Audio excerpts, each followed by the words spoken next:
기도하겠습니다. 하나님 아버지, 오늘 이 새벽에도 아버지 앞에 불러주심을 감사합니다. 오늘도 하나님 말씀으로 저희를 충만히 채워주시고 그 말씀대로 살고자 하는 마음의 소원과 또 힘을 주셔서 이 하루도 주님이 기뻐하는 복된 하루 살아낼 수 있도록 도와주옵소서. 우리가 믿는 예수님은 죽은 예수님, 하늘에만 계신 예수님이 아니라 우리 삶에 살아 역사하는 하나님인 줄로 믿습니다. 늘 하나님이 내 삶에 살아 역사하는 분명한 증거가 있는 삶을 살아내도록 주님 우리에게 마음의 갈망과 소원과 힘을 허락해 주옵소서.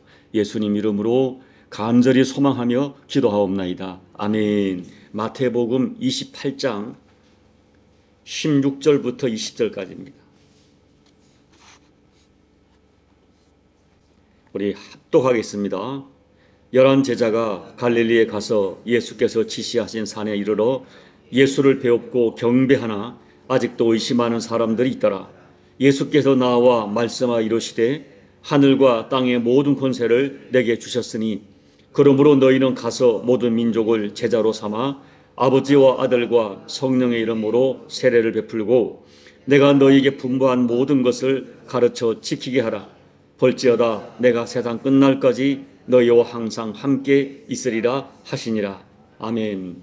우리 한국 교회에 제자입니까? 라고 하는 그 책으로 큰 도전을 주었던 그 후안 카를로스 오르티즈 목사님이 그 책을 보면 매우 의미심장한 간증을 남겼습니다.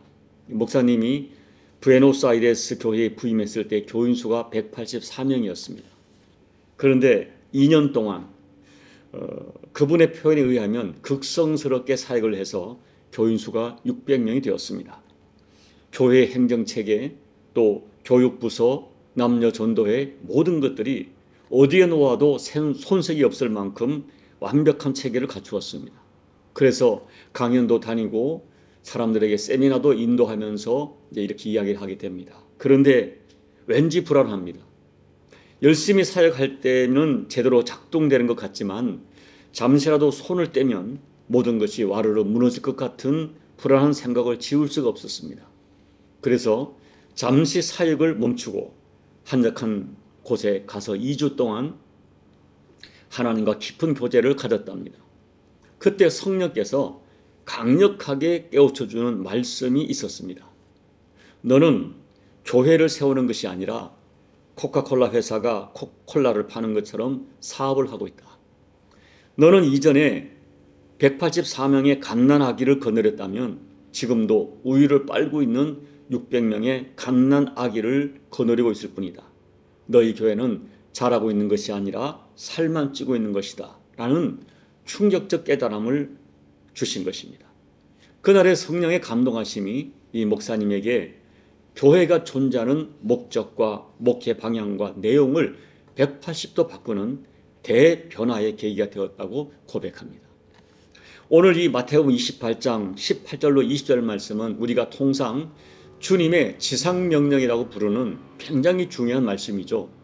우리가 이 말씀을 소홀히 할 수 없거나 무시할 수 없는 반드시 지켜야 되는 결정적 이유가 있습니다. 그것은 우리가 주님이라고 부르는 우리의 주님께서 마지막 내리신 명령일 뿐 아니라 여기 본문에 기록된 것처럼 하늘과 땅의 모든 권세를 절대 권세를 가지신 그분께서 남기신 마지막 명령이기 때문입니다. 여러분 사실 우리가 받은 이 복음을 우리가 진지하게 묵상한다면 이 복음은 한 사람의 살고 죽는 문제가 걸린 너무나 중대한 것입니다. 그렇기 때문에 복음의 진정한 의미를 알게 되면 가만히 있을 수 없는 것이 정상입니다. 생각해 보십시오. 이 복음을 알지 못하면 예수님을 영접하지 못하면 반드시 하나님의 무서운 심판과 영원한 지옥에 떨어지게 된다는 것을 우리가 복음을 통하여 믿고 있는데 어떻게 내 가족이 믿지 않는데 내 부모가 내 남편이 내 아내가 내 자녀가 예수 믿지 않는데 내가 알고 있는 어떤 지인이 예수님을 믿지 않는데 그렇다면 그들의 운명이 너무나 분명한데 어떻게 가만히 있을 수 있습니까? 내가 정말 복음을 정말 깨닫는다면 그것은 불가능합니다. 더군다나 오늘 내 주님께서 마지막으로 엄중하게 명령하신 이 명령이라면 우리는 반드시 이 복음을 전하여 저들을 살려내야 합니다. 그것은 예수님을 주님으로 섬기는 사람에게 너무나 당연한 사명이라고 저는 믿습니다. 그런데 여러분, 오늘 말씀을 보면 주님께서 우리에게 단순히 복음을 전하라고 명령하신 것이 아니에요. 자, 우리 19절, 20절 주님의 지상 명령을 다시 한번 읽어보겠습니다. 그러므로 너희는 가서 모든 민족을 제자로 삼아 아버지와 아들과 성령의 이름으로 세례를 베풀고 내가 너희에게 분부한 모든 것을 가르쳐 지키게 하라. 볼지어다 내가 세상 끝날까지 너희와 항상 함께 있으리라 하시니라. 여러분, 이 말씀 가운데 주님의 명령 가운데 중요한 동사가 몇 가지 나와요. 보면은 너희는 가라, 모든 민족을 제자로 삼으라, 세례를 베풀어라, 그리고 내가 너에게 분부한 모든 것을 가르쳐 지키게 하라. 그런데 여러분, 이 가라, 제자를 삼으라, 세례를 베풀라, 지키게 하는 많은 용어가 있는데 가장 핵심적인 내용이 있어요. 주 명령어. 그게 뭐냐면 제자로 삼으라 하는 것입니다. 정리하면 주님의 명령은 제자를 삼으라는 거예요. 가서 복음을 전하고 세례를 베풀고 가르쳐 지키게 하는 모든 것들을 실행하여 결론적으로 뭐냐? 그 사람을 제자로 삼으라. 주님의 명령의 핵심은 제자를 삼으라 하는 것입니다. 그러나 여러분, 너무나 중요한 전제가 진실이 있어요. 다른 사람을 예수님의 제자로 삼으려 하면 전제가 되는 것이 내가 먼저 제자가 돼야 합니다. 내가 정말 예수님의 제자인가 하는 거예요. 내가 진짜 제자가 되어야 다른 사람을 예수님의 제자로 삼을 수 있는 것은 상식입니다. 여러분, 우리가 성경을 보면 우리를 향한 예수님의 관심은 오직 하나예요. 너는 나의 제자인가 하는 것입니다. 이 성경에는 그리스도인이란 단어는 3번 나오지만 제자란 단어는 269번 나옵니다. 우리는 이 교회에서 이 교인들을 분류를 해요. 평신도와 목회자, 교역자. 교역자는 풀타임으로 주님을 섬기는 사람이고 평신도는 세상 일을 하면서 파트타임처럼 교회를 섬기는 것처럼 생각합니다.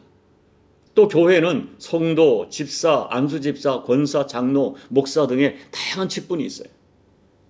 그러나 그 모든 것들은 사람들이 제도적인 교회에서 만든 것이지 주님의 관심이 아니고 주님께서 이 성도들을 분류하는 방식도 아니에요.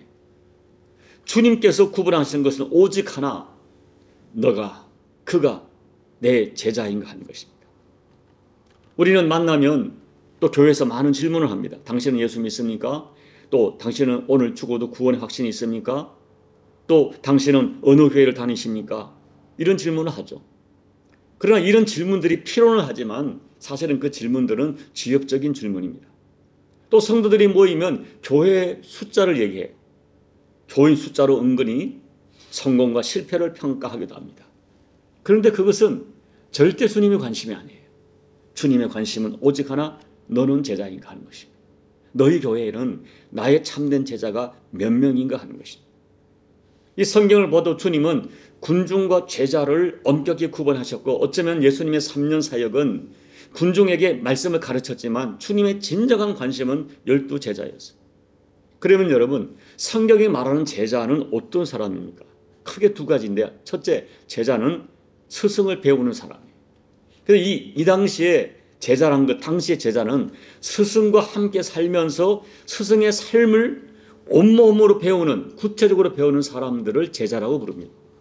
우리 옛날에는 도제라고 부르죠. 그래서 스승과 함께 있으면서 스승의 사상, 스승의 마음, 스승의 가치관, 스승의 가르침, 심지어는 스승의 습관까지 가장 가까이에서 구체적으로 배우는 사람이 제자입니다. 그러면 우리가 참으로 예수님의 제자라면 예수님을 배워야 돼요. 예수님에게서 예수님을 배워야 돼요. 예수님의 마음, 예수님의 뜻, 예수님의 가르침을 배우고 실천해야 됩니다. 여러분, 어젯밤에도 제가 최근에 돌아가신 이제 존 메가더 목사님에 대한 그 추모의 설교가 많이 나오기 때문에 제가 쭉 봤는데요. 그분이 한국 교회를 특별히 진단하시고 마지막 미국 교회를 진단하신 내용 중에 그분이 가장 안타까워하는 것이 이거예요. 교회들이 성경에 예수를 말하지 않는다. 예수님을 잘 말하지 않는다. 말하긴 말하지만 예수님을 진짜 말하지 않는다. 이것이 현대교회의 가장 충격적인 아픔이라고 말씀을 하십니다. 여러분, 제자는 예수님을 배우는 거예요. 예수님의 마음, 예수님의 뜻, 예수님의 가르침, 예수님의 명령, 이걸 배워야 돼요. 누가복음 6장 46절 보면 주님이 정말 안타까워하신 말씀이 있어요. 너희는 나를 불러서 주여 주여 하면서 어찌하여 내가 말하는 것을 행하지 않느냐. 이런 사람은 제자일 수 없죠. 교회 다니는 사람이 다 제자가 아닙니다. 직분자가 다 제자라고 말할 수 없습니다. 제자는 예수님을 배우고 예수님 말하는 것을 행하는 사람, 스승의 마음, 말, 가르침, 명령 듣고 배우고 행하는 자, 그가 제자입니다. 둘째, 제자는 주님을 따르는, 예수를 따르는 사람이에요. 우리는 예수를 믿는다라고 말을 많이 합니다. 그러나 주님은 나를 믿으라 하는 말씀보다는 주님의 말씀을 보십시오. 나를 따르라. 이 명령을 더 많이 사용하셨어요. 그리고 우리가 진짜 예수를 믿는다는 것은 예수를 따른다는 것을 포함합니다. 예수를 따른다는 것은 믿기 때문에 따르는 거예요. 따르는 일이 없는 믿음은 가짜입니다. 따르지 않는데 믿는다? 있을 수 없어요. 그런데 예수님을 따른다는 것은 단순히 교회 다닌다는 것을 말하지 않습니다. 여러분, 초대교회 당시에 예수를 따른다는 것은 지금과 전혀 다른 상황이죠. 당시에 예수를 따른다는 것은 엄청난 대가를 각오해야 했습니다. 예수님처럼 십자가를 지는 희생을 감수해야 됐습니다. 어쩌면 유대교 사회로부터 추출되는 그런 엄청난 고통을 감수해야 했습니다. 그런데 예수님께서는 자기를 따르는 사람들에게 분명하게 요청하셨어요. 마태복음 16장 24절, 이에 예수께서 제자들에게 이르시되 누구든지 나를 따라오려거든 자기를 부인하고 자기 십자가를 지고 나를 따를 것이니라. 우리가 예수님을 따른다는 것은 또 제자의 삶을 산다는 것은 예수님처럼 때로 그분을 따르다가 어떤 희생과 대가가 요구되고 세상에서 미움받고 거절당하더라도 그 대가를 각오하고 주님을 따르는 것입니다. 주님은 나를 따르는 것은 넓은 길이 아니라 좁은 길이라 말씀하셨어요. 그래서 제자의 길을 찾는 사람은 사람이 적은 좁은 길이라 말씀했습니다. 그리고 주님은 그럼에도 불구하고 우리가 제자의 삶을 살 때 놀라운 약속을 하셨어요. 20절 보면 볼지어다 세상 끝날까지 내가 너희와 항상 함께 있으리라 약속하십니다. 여러분, 우리가 참으로 진짜 믿음을 가지고 살려고 하면 세상 속에서 때로는 조롱받을 수가 있고 오늘 이 사회에 인간의 가치를 극대화하고 하나님의 말씀도 인간의 권리로 부정하는 세상, 이 가치관과 문화 속에서 우리가 진짜 예수님의 제자로 살아간다면 오름을 겪을 수 있습니다. 그러나 오늘 약속의 말씀, 우리가 진짜 제자의 길을 걸을 때 내가 세상 끝날까지 너희와 함께 하겠다는 약속의 말씀을 지키셔서 반드시 우리 인생 가운데 함께 하시는 증거를 주님이 드러내실 것입니다. 힘들고 어려울 때 주님이 위로해 주시고 또 어떤 절망하지 않게 어떤 위로자를 붙여주실 것이고 고난 가운데 인내할 힘을 주실 것이고 또 세상이 줄 수 없는 평강과 자족하는 마음을 주셔서 넉넉히 승리하게 하실 것입니다. 그리고 그 이후에 그가 받을, 제자가 받을 영광은 우리의 상상을 초월할 것입니다. 이제 마태복음 강의 오늘로 마지막 마감을 드리면서 여러분께 권면을 드립니다. 저는 설교자로서 예수님 이야기할 때 가장 힘이 나요. 그러면서 한편으로는 우리 교우들이 식상하지 않을까 염려를 합니다. 저는 새벽이든 주일이든 1년에 한 번 정도는 반드시 사복음서를 전하려고 노력을 해요. 제가 강의한 오늘 이 마태복음의 결론, 너 진짜 예수를 따르는 제자인가 하는 것입니다. 진짜 예수를 믿고 그리고 내가 그분을 주님으로 믿게 그분을 따르는 제자로 살자는 것입니다. 그냥 교회만 다니는 교인으로 10년을 다니고 20년을 다니고 30년을 다닌들 무슨 의미가 있겠습니까? 내가 나름대로 교회 봉사도 했는데 입술로 주여 주여 불렀는데 그날에 주님을 만났는데 주님이 내가 널 도무지 모르겠다라고 말씀하신다면 이것보다 충격적인 일이 세상에 어디 있겠습니까? 여러분 기억하십시오. 주님의 제자란 완전한 자들을 말하는 것이 아닙니다. 우리가 주님을 따라가지만 완전하지 못합니다. 그러나 제자는 자신의 정체성과 삶의 방향이 분명한 사람이에요. 방향이 분명해요. 좀 부족하고 연약하고 때로는 넘어질지만 방향이 분명합니다. 정체성이 분명해요. 이런 사람들이죠. 주님, 저는 주님의 제자입니다. 주님 없이는 살 수 없습니다. 부족하고 자주 넘어지지만 다시 일어나 주님을 따라가겠습니다. 그리고 제가 부족하지만 주님을 따라가는 제자로서 치루어야 할 것이 있다면 기꺼이 치를 수 있는 믿음과 용기를 주십시오. 주님, 저는 주님의 종이고 제자입니다. 이런 고백을 가진 사람들이죠. 오늘 이 새벽에 여러분 자신을 정직하게 진단해 보십시오. 나는 교인인가? 나는 제자인가? 나는 교회 사업을 하는가? 아니면 주님의 말씀을 따라서 사명을 감당하고 있는가? 소망하기는 오늘 주님께서 제자를 삼으라 하는 말씀 이전에 너는 제자인가를 묻고 계시는 거예요. 참된 제자로서의 믿음 생활을, 제자로서 교회 생활을, 제자로서 사명을 감당하시는 저와 여러분 꼭 되시기를 예수님 이름으로 축복합니다. 아멘. 우리 찬송가 91장을 찬양하겠습니다. 슬픈 마음 있는 사람 예수 이름 믿으면 영원토록 변함없는 기쁜 마음 얻으리. 예수의 이름은 세상의 소망이요 예수의 이름은 천국의 기쁨일세. 거룩하신 주의 이름 너의 방패 삼아라.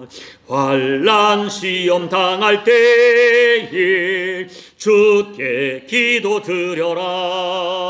예수의 이름은 세상의 소망이요 예수의 이름은 천국의 기쁨일세. 존귀하신 주의 이름 우리 기쁨 대도다. 주의 품에 안길 때에 기뻐 찬송 부르리. 예수의 이름은 세상의 소망이요 예수의 이름은 천국의 기쁨일세. 우리 갈 길 다 간 후에 보좌 앞에 나아가 왕의 왕께 경배하며 멸류관을 드리리. 예수의 이름은 세상의 소망이요 예수의 이름은 천국의 기쁨일세. 하나님 아버지, 하늘과 땅의 모든 권세를 가지신 주님, 그 나를 사랑하사 나를 위하여 십자가에서 생명 주신 내가 절대로 잊을 수 없는 내 사랑과 은혜의 주님, 주께서 명령하신 말씀을 어떻게 우리가 소홀히 받을 수 있겠습니까? 너희는 가서 모든 민족을 제자로 삼으라. 그들에게 세례를 베풀고 내가 너에게 분부한 모든 것을 가르쳐 지키게 하라. 말씀하신 말씀을 소중히 담게 도와주시되, 그렇다면 나는 먼저 제자인가? 나는 제자의 삶을 살고 있는가를 정직하게 다시 한번 점검하면서 하나님께서 기뻐하는 진짜 제자의 삶을 살아내는 저희가 될 수 있도록 하나님 은혜 베풀어 주옵소서. 예수님 이름으로 간절히 소망하며 기도하옵나이다. 아멘. 여러분, 오늘 말씀을 기억하면서 오늘 내가 제자의 삶을 살고 내 주변의 누군가를 복음으로 살려내고 제자를 삼는 이 사명 앞에 이 새벽에 다시 한번 결단하고 돌아가시기 바랍니다. 우리 모든 교회들이 제자로 거듭날 수 있도록 여러분 중보하며 기도해 주시고, 조국 대한민국 교회가 예수가 선포되고 복음이 선포되어서 민족을 살리는 교회 사명을 감당하는 조국 교회가 될 수 있도록 중보해 주시고, 여러분 각자 개인 기도로 예배를 마무리하시고 돌아가시기 바랍니다. 기도하겠습니다. 하나님 아버지, 오늘 말씀을 가지고 목사인 제가 우리 교우들을 제자로 삼고 있는가 생각하게 도와주십시오.